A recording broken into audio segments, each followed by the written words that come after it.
good evening. Welcome to our fifth grade curriculum night. I'm Heather Doyle and I'm here with my colleagues, and we are excited to welcome you all to fifth grade, and we want to go over a few things with you. As you can see, here's our daily schedule. Monday, Tuesday, Thursday, Friday, it stays the same, and on Wednesday we have a slightly different schedule. And on Friday afternoons we have our incentive recess.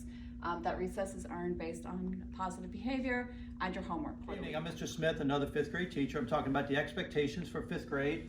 Number one, be prepared each day with proper supplies. So make sure whether or not you're at home or in class, you have your materials, your books, pencils, anything you'll need for a lesson.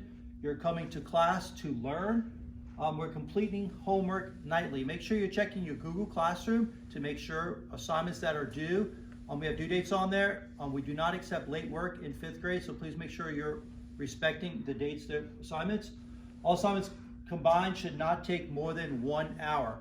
So if you're taking more than 1 hour, please make sure you let your teacher know. We'll do some adjustments or find out what the problem is. Hi, I'm Mrs. Erickson. I'm going to talk to you about classroom behavior systems. Here at Sable Point Elementary, we have something called PBS.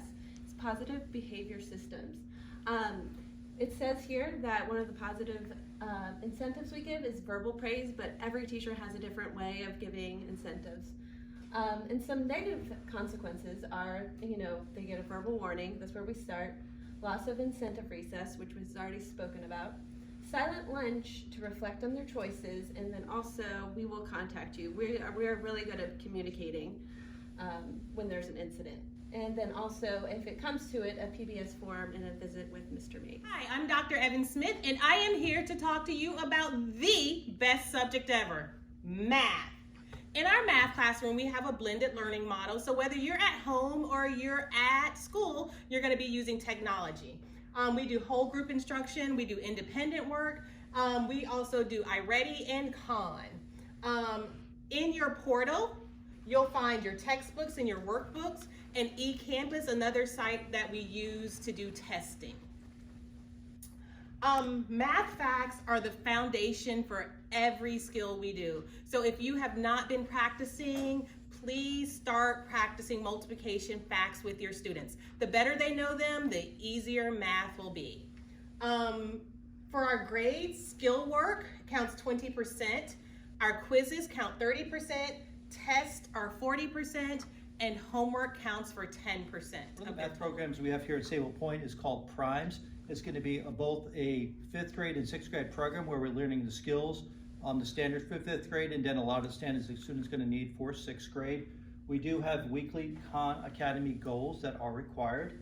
We cover, again, the sixth grade materials, and then successfully passing fifth grade primes will enable your child to go into the GEMS program. Coming in a close second to math is the subject of science. In science, we have the Elevate Science workbook, and we also use eCampus. A lot of their labs and their readings will be found there. We will study matter, energy, solar system, force and motion, weather, so much more. All of their textbooks are available in the portal. Each unit is tested, and we provide a study guide prior to the test. This year is the first time that they'll have an FSA on science, so it's a tested subject. So you want to make sure that they're not just glazing over, but that they put in the time to study and learn the vocabulary of science. And you want to practice speaking like scientists at home, using those vocabulary words. The science grades, you have your skill work for 20%, quizzes are 30%, math are 40%, and homework accounts for 10% of the total. Hi, I'm Susie Jew, and I'm here to talk about the best subject we teach in fifth grade, reading. We follow the SCPS framework, which is aligned with the Florida Department of Education standards. Some examples that we will talk about this year are theme, main idea and details, comparing and contrasting multiple sources of the same event. We have a huge emphasis on vocabulary this year. We will use our framework and our novel studies along with Storyworks, which is another great resources that we use. Hi, I'm Mrs. Errol Smith. I'm one of the ELA and social studies teachers here. I'm going to talk to you about novel studies. Each of your ELA teachers is going to be working on novel studies throughout the school year. And your students, in addition, will need to have a chapter book that they are reading and working on their own, but they bring to school each day. Furthermore, we use the Seminole County framework for 5th grade, and we integrate that into our novel studies, and we'll do things like choice boards and foldables, which you've probably already heard some about from your students. Some of the novels that we'll read this year: Holes, My Brother Sam is Dead, Wander, Number the Stars, Frendel, The Orphan of Ellis Island. And then the last thing I want to talk to you about is another program that we use here in Seminole County. We do have a county requirement that students log in for reading and math each week. They need to have a pass rate of 75% or higher each week as well. The iReady resource is pretty fantastic. It allows your teacher to go in and monitor where students are on their particular level. If a student's really succeeding and working above a 5th grade level, that iReady program is going to meet them at their need at a higher level, something that we're not maybe able to give them in a classroom on the everyday basis. And if your student is struggling and working below a 5th grade level, iReady is going to meet them there and meet those needs as I'm well. going to talk about writing. Last year, your child was introduced to text-based writing. This year, we're going to refine that rating. Your child will be given an informational or opinion prompt. They will analyze that prompt by breaking it down using CUP. We circle, box, and underline. They will read a text. Typically, it's 3 sources, not always. And then they will have to create an introduction, 2 peel-eel paragraphs. We might start with peel and then get to peel-eels, and then a conclusion. And then I noticed so far, since we're using the computers a lot, we're typing, they're forgetting to capitalize and put punctuation when they're typing on the computer, so that's definitely something that we're going to have to work on. It has to transfer over into when we're using Google Classroom. And then social studies, most of the social studies topics that we have up here, we're going to be integrating into our reading and our writing. We'll be using DBQ. We will also, a lot of our novels involve the history of the past. And these are just some of the different topics that we'll be covering. I am here to talk about testing. Your child will have 3 to 4 diagnostics in iReady this year. If you have a Seminole Connect kid, we ask that you please do not help them. We have to know where they are so that we can get them on the right path for their success. We also have 4 FSA tests this year. We will have a math, a reading, writing, and science test. There will be more information to come when we have those dates. Communication, best way to reach your teacher is definitely through email. During the day, our phones are on silent, so if you're trying to call into the classroom, that's not going to work, but you are free to email us anytime. We're great with communication. We're great with emails here in 5th grade. I can't say email enough. If you are going to schedule a conference or we're going to schedule one with you, it's going to be through Google Meet or via the telephone this year. All changes to transportation. If Johnny's a car rider and now he's a walker, please call down to the front office, preferably as early in the day as you can, to get that message relayed up to us. Also, Skyward. All of our teachers use Skyward. If you're not using Skyward, you can get a form from the front office so that you have parental access into Skyward.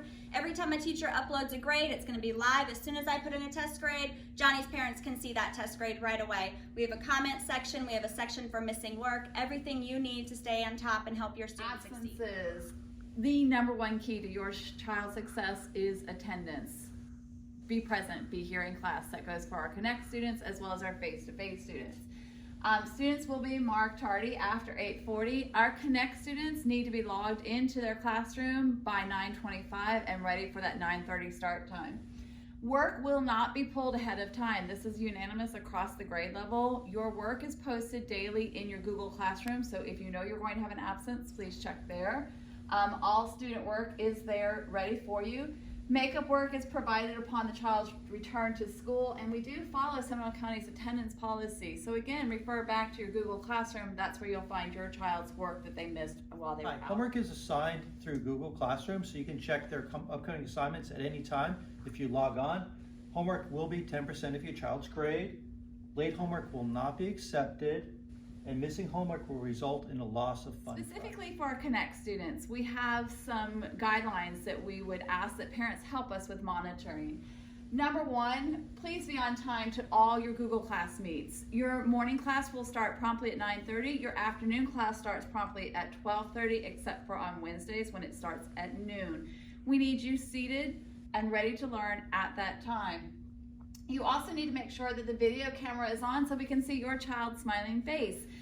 No bubbles on the screen. We need to see everybody's face all the time so we can monitor how your child is progressing through the lessons.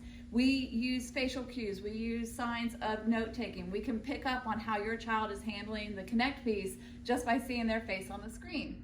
We are monitoring for participation. Quite often we will call on a Connect child that is at home and we don't get a response back because we find that that child has left their seat. So please make sure that your child is there for the duration of the lesson so that when we call on them, they're ready to unmute their microphone and give their answer.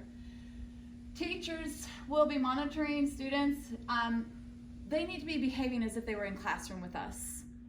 Making sure we're dressed appropriately with like full clothing on, making sure we're not eating or playing or other off-task behaviors, making sure that you are there for the duration of that lesson and not just go help bring in something from outside or go fetch the dog or go do a celebration of some kind. We have these blocks designated in our schedule and they are designated for your attendance, so we need to make sure everybody is there. Have your area set up where you can listen and study quietly. Gather all your supplies, your textbooks, your notebooks, and anything you might need for the lesson that day. You need to probably not work from your bed. That's probably not the best study environment for you. When you log into Google Meet, make sure that your microphone is muted so that way we're not picking up on background noise, but also be ready to unmute when you're called on to answer a question. And please do not use the chat feature. We're having a bit of an issue with students using the chat feature and they're chatting with each other on the side. They're sending Google links on the side. They're sending YouTube links. That chat feature is not for you to engage with your peers unless your teachers have instructed. Okay, parents, so we know that you love to help out, and how you can do that is there will be an activity donation. We've not sent it out yet, but please look for that. Encourage your child to read. Practice those multiplication tables as much as possible. Help your child study for the test that they have every week. Just ask them what's going on in their classroom. Maybe even say, pull up your Google Classroom, let me look at it, what assignments you have coming up. And the most important thing is attendance. Please have your child show up every single day ready to learn. And that is it for our presentation. If you have any other questions or concerns, please email your child's teacher. Thank you so much.